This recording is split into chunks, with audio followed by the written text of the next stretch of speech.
মালদার গাজল ব্লকের কৃষ্ণপুর হাটখোলা থেকে আটিরা যাবার 1 কিলোমিটার রাস্তা একেবারে বেহাল অবস্থা রয়েছে।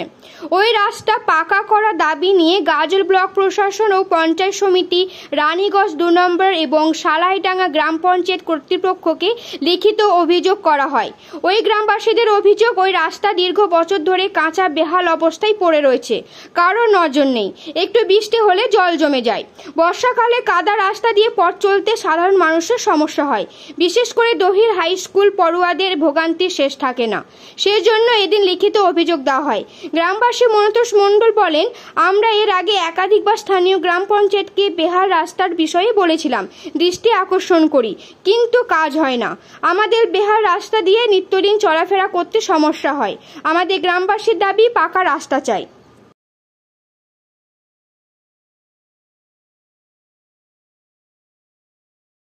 তরফ থেকে আজকে এসেছিলাম আমরা রানীগঞ্জ 2 অধীনস্থ যে রাস্তাটি আছে কৃষ্ণপুর হাটখোলা থেকে দহিল বা আটিলা অভিমুখে প্রায় 1 কিলোমিটার মতন যে রাস্তাটি আছে সে 8 বছরের উপর ধরে বেহাল অবস্থায় পড়ে আছে।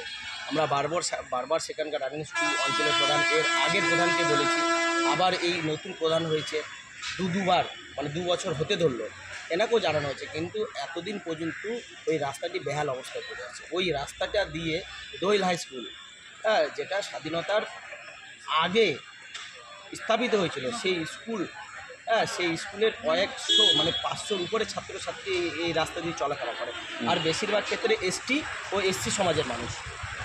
কিন্তু আমরা ছাত্রছাত্রী এই কিছুদিন আগেই একটা অ্যাক্সিডেন্ট হয়েছে, বড় ধরনের অ্যাক্সিডেন্ট হয়েছে, তাকে কলকাতা পিজিতে নিয়ে যাওয়া হয়েছে, তার আঙুলে চোট পেয়ে গেছিলো সাইকেল থেকে পড়ে যাওয়ার পরে। কিন্তু তারপরে সেখানকার প্রশাসনের হুঁশ ফেরেনি। তার জন্য আজ গ্রামবাসীর তরফ থেকে আমরা বাধ্য হলাম বিডিও, সভাপতি, রানীগঞ্জ 2 প্রধান, সালাইডাঙ্গার প্রধানকে আমরা অভিযোগপত্র করলাম, আর আমরা বললাম যে আগামী বৃহস্পতিবারের মতন চলার যোগ্য যদি না করে দেন তাহলে আমরা বৃহত্তর আন্দোলনে যাব। আমার নাম মনতোষ মণ্ডল, গ্রামবাসী।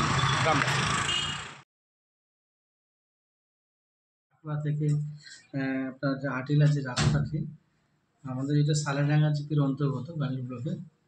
এই রাস্তাটির সম্বন্ধে আমরা পঞ্চায়েত সমিতি এবং ব্লক প্রশাসন যথেষ্ট ওয়াকিবহাল। কিন্তু দুর্ভাগ্যের বিষয়, বর্তমানে সালাইডাঙ্গা জিপি বিজেপি অধ্যুষিত অঞ্চল।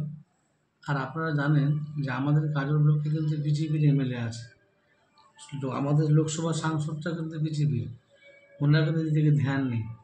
গাজল পঞ্চায়েত সমিতি এবং ব্লক প্রশাসন যথেষ্ট তৎপরতার সাথে এই কাজটা আগামী দিনে করবে। আমাদের এটা জ্ঞাতার্থে আছে। অনেক রাস্তা সালাইডাঙ্গা জিপিতে করা হয়েছে। স্কুলের পাশে রাস্তাটি আমরা দিয়েছি, টিডিতে দেওয়া হয়েছে, ট্রাইবেল ডিপার্টমেন্টে।